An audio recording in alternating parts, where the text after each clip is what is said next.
Hi friends, 2 ವಿಧಾನದಲ್ಲಿ baby ಕುಚ್ಚನ್ನು ಹಾಕೋದಕ್ಕೆ ನಮ್ಗೆ ಏನೇನು ಮೆಟೀರಿಯಲ್ಸ್ ಬೇಕಾಗುತ್ತೆ ಅಂತ ತಿಳಿಸ್ಕೊಡ್ತೀನಿ. ಈ ರೀತಿಯಾಗಿ ಜರಿ ಥ್ರೆಡ್ಡನ್ನು ತೊಗೊಂಡಿದ್ದೀನಿ. ಜರಿ ಥ್ರೆಡ್ಡು ವೈರ್ ಇರುತ್ತೆ, ಆ ಥರ ಒಂದು ಜರಿ ಥ್ರೆಡ್ಡನ್ನು ತೊಗೋಬೇಕಾಗುತ್ತೆ. ನೋಡಿ, ಇಲ್ಲಿ ಹಿಂಗೆ ಇದು ಮಾಡಿದ್ರೆ ನಮಗೆ ವೈರ್ ಥರ ಕಾಣಿಸುತ್ತೆ. ಈ ಥರ ಒಂದು ಜರಿ ಥ್ರೆಡ್ಡನ್ನು ಕುಚ್ಚು ಕಟ್ಟೋದಕ್ಕೆ ಯೂಸ್ ಮಾಡಬೇಕಾಗುತ್ತೆ. ಹಾಗೆ ಇಲ್ಲೊಂದು ನೀಡಲ್ಲು, ಕ್ರೋಶ ನೀಡಲ್ಲು, ಹಾಗೆ ಇದು ಬಂದು ಬೇಬಿ ಕುಚ್ಚು ಕಟ್ಟೋ ನೀಡಲ್ಲು. ಇದು ಸ್ವಲ್ಪ ಇಲ್ಲಿ ಅಗಲವಾಗಿ ಹೋಲಿರುತ್ತೆ. ಈ ರೀತಿಯಾದಂಥ ನೀಡಲನ್ನು ತಗೋಬೇಕಾಗುತ್ತೆ. ಒಂದು ಚಿಕ್ಕ ಸೂಜಿ, ಅದಕ್ಕೆ ಜರಿ ಥ್ರೆಡ್ಡನ್ನು ಏರಿಸ್ಕೊಂಡಿದ್ದೀನಿ. ಹಾಗೆ ಟ್ರಿಮ್ಮರ್. ಒಂದು ವಿಧಾನದಲ್ಲಿ ಕಟ್ಟೋದಕ್ಕೆ ಈ ರೀತಿಯಾಗಿ 160 ಎಳೆ ದಾರಕ್ಕೆ ಗಮ್ ಹಾಕಿ ಈ ರೀತಿಯಾಗಿ ಚೂಪುಗೆ ತುದಿನ ಗಮ್ ಹಾಕಿ ಅಂಟಿಸ್ಕೊಂಡು ಇಟ್ಕೊಂಡಿದ್ದೀನಿ. ಮತ್ತೊಂದು ವಿಧಾನದಲ್ಲಿ ಕಟ್ಟೋದಕ್ಕೆ 80 ಎಳೆ ದಾರಕ್ಕೆ ಈ ರೀತಿಯಾಗಿ ಫ್ಲಾಟಾಗಿ ಬರೋ ರೀತಿ ಗಮ್ ಹಾಕಿ ಅಂಟಿಸಿಟ್ಕೊಂಡಿದ್ದೀನಿ. ಈ ರೀತಿ ಇಷ್ಟು ಮೆಟೀರಿಯಲ್ಸ್ನ ಯೂಸ್ ಮಾಡಿಕೊಂಡು ಹೇಗೆ ಒಂದೇ ಗಂಟೆಯಲ್ಲಿ ಸ್ಯಾರಿ ಫುಲ್ಲು ಬೇಬಿ ಕುಚ್ಚು ಕಟ್ಟೋದು ಅಂತ ಹೇಳ್ಕೊಡ್ತೀನಿ ಬನ್ನಿ. ಈಗ 2 ವಿಧಾನದಲ್ಲಿ ಯಾವ ರೀತಿಯಾಗಿ ಸ್ಯಾರಿಗೆ ಈಸಿಯಾಗಿ ಬೇಬಿ ಕುಚ್ಚು ಕಟ್ಟೋದು ಅಂತ ನೋಡೋಣ. ಮೊದಲನೇದಾಗಿ ನಾನು ಇಲ್ಲಿ 1 ಸೆಂಟಿಮೀಟರ್ಗೆ ನಾನು ಇಲ್ಲಿ ಮಾರ್ಕ್ ಮಾಡ್ಕೊಂಡಿದ್ದೀನಿ. ಮೊದಲನೇ ವಿಧಾನದಲ್ಲಿ ತೋರಿಸೋದಕ್ಕೆ ಈ ರೀತಿಯಾದಂಥ ಬೇಬಿ ಕುಚ್ಚು ಕಟ್ಟೋವಂಥ ನೀಡಲ್ನ ತೊಗೊಂಡಿದ್ದೀನಿ. ಇದು ಸ್ವಲ್ಪ ದಪ್ಪ ಬರುತ್ತೆ ಮತ್ತು ಇಲ್ಲಿ ಹೋಲು ಅಗಲವಾಗಿ ಕಾಣಿಸುತ್ತೆ. ಆ ರೀತಿಯಾಗಿರುವಂಥ ನೀಡಲ್ನ ತೊಗೋಬೇಕು. ಹಾಗೆ ಇಲ್ಲಿ ನಾನು 80 ಎಳೆ ದಾರನ ಸುತ್ತಕೊಂಡು ಈ ರೀತಿ ಸೂಜಿಗೆ ಈಸಿಯಾಗಿ ತೂರಿಸ್ಕೊಳ್ಳೋಕ್ಕಾಗೋ ರೀತಿ ಗಮ್ ಹಾಕ್ಕೊಂಡು ಇಟ್ಕೊಂಡಿದ್ದೀನಿ. ಅದನ್ನು ಈ ರೀತಿಯಾಗಿ ಏರಿಸ್ಕೊಂಡು ಬನ್ನಿ, ಇವಾಗ ಯಾವ ರೀತಿ ಈಸಿಯಾಗಿ ಹಾಕ್ಬೋದು ಅಂತ ತೋರಿಸ್ತೀನಿ. ಈ ಥರ ಹಿಂದೆಗೆ ಈ ರೀತಿ ಮಾರ್ಕ್ ಎಲ್ಲಿಗೆ ಮಾಡ್ಕೊಂಡಿದ್ದೀವಿ ಅಲ್ಲಿಗೆ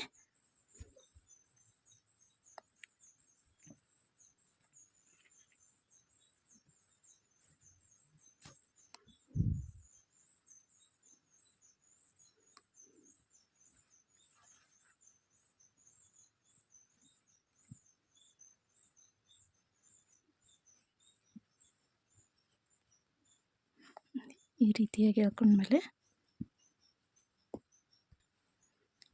ಈ ರೀತಿಯಾಗಿ ಇದು ಮಾಡಿಕೊಂಡು ನಿಮಗೆ ಎಷ್ಟುದ್ದಕ್ಕೆ ಕುಚ್ಚು ಬೇಕಾಗುತ್ತೋ ಅಷ್ಟುದ್ದಕ್ಕೆ ಕಟ್ ಮಾಡ್ಕೊಳ್ಳಿ.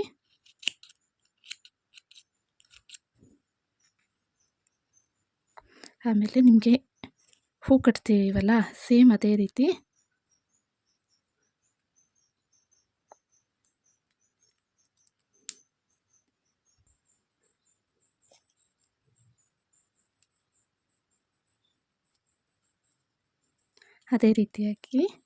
ಹೀಗೆ 3 ಸುತ್ತು ಇಲ್ಲ 4 ಸುತ್ತು ಗ್ರಿಪ್ಪಾಗಿ ಕೂರೋ ಥರ ಈ ಥರ ಸುತ್ತಕೊಂಡು ಆಮೇಲೆ ಹೂ ಕಟ್ತೀವಲ್ಲ ಆ ರೀತಿ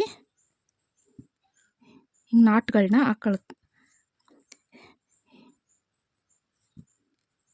3ರಿಂದ 4 ನಿಮ್ಗೆ ಎಷ್ಟು ಬೇಕೋ ಅಷ್ಟು ನೀಟಾಗಿ ಗ್ರಿಪ್ಪಾಗಿ ಕೂರೋ ಥರ ಈ ರೀತಿಯಾದ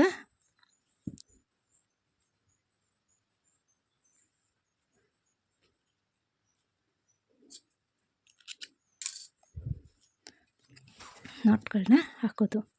ನೋಡಿ, ಈ ರೀತಿ ಮೊದಲನೇ ವಿಧಾನದಲ್ಲಿ ತುಂಬ ಈಸಿಯಾಗಿ 1 ಅವರ್ಗೆಲ್ಲ ಒಂದು ಸೀರೆನ ಆರಾಮ್ಸೆ ಕಟ್ಬಿಡ್ಬೋದು.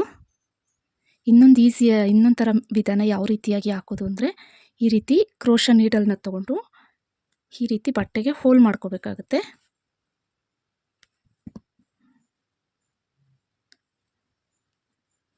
ಈ ರೀತಿಯಾಗಿ ಹೋಲ್ ಮಾಡಿಕೊಂಡು ಈಗ ನಾವು ಈ ರೀತಿಯಾಗಿ ಸೂಜಿಗೆ ಗಮ್ ಹಾಕಿ ಇಟ್ಕೊಂಡಿರೋ ಅಂಥ ದಾರನ ಸ್ಯಾರಿಯ ಹಿಂದೆಯಿಂದ ಈ ರೀತಿ ತೋರಿಸಿ ಈ ರೀತಿ ನಮ್ಗೆ ಎಷ್ಟಕ್ಕೆ ಬೇಕಾಗುತ್ತೋ ಅಷ್ಟಕ್ಕೆ ಕಟ್ ಮಾಡ್ಕೋಬೋದು. ಇಲ್ಲಾಂದರೆ ಕುಚ್ಚು ಕಟ್ಬಿಟ್ಟು ಆಮೇಲೆ ಎಷ್ಟಕ್ಕೆ ಬೇಕೋ ಅಷ್ಟಕ್ಕೆ ಕಟ್ ಮಾಡ್ಕೋಬೋದು. ಎರಡನೇ ವಿಧಾನ ಹಾಕೋದಕ್ಕೆ ನಾನಿಲ್ಲಿ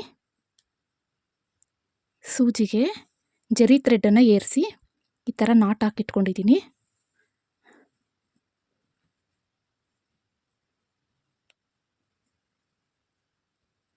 ಈ ಥರ ಸೂಜಿನ ಹಿಂದೆಯಿಂದ ಈ ರೀತಿಯಾಗಿ ಏರಿಸ್ಕೊಂಡು ಅದನ್ನು ಈ ರೀತಿಯಾಗಿ ನಿಮಗೆ ಎಷ್ಟು ಸುತ್ತು ಗ್ರಿಪ್ ಕೂರುತ್ತೆ ಅನಿಸುತ್ತೋ 3ರಿಂದ 4 ಅಷ್ಟು ಸುತ್ತುಗಳನ್ನ ಈ ರೀತಿಯಾಗಿ ಸುತ್ತುತ್ತಾ ಹೋಗಿ, ಅದಾದಮೇಲೆ ಈ ರೀತಿಯಾಗಿ ನಾಟ್ ಹಾಕ್ಕೋಬೇಕಾಗತ್ತೆ.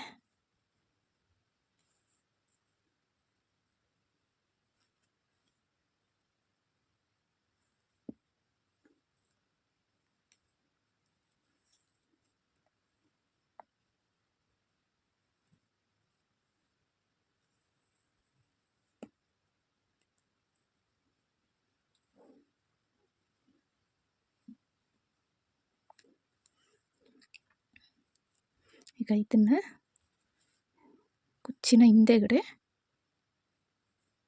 ಈ ರೀತಿಯಾಗಿ ತೂರಿಸಿ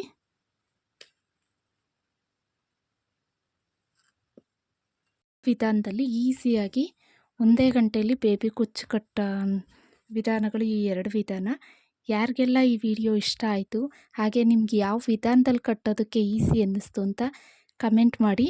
ಯಾರೆಲ್ಲ ನಮ್ಮ ಚಾನಲ್ನ ಮೊದಲನೇ ಬಾರಿ ನೋಡ್ತಾ ಇದ್ದೀರಾ ಸಬ್ಸ್ಕ್ರೈಬ್ ಮಾಡಿ. ಪ್ಲೀಸ್ ಲೈಕ್ ಮಾಡಿ, ಕಮೆಂಟ್ ಮಾಡಿ, ಶೇರ್ ಮಾಡಿ. Thank you for watching.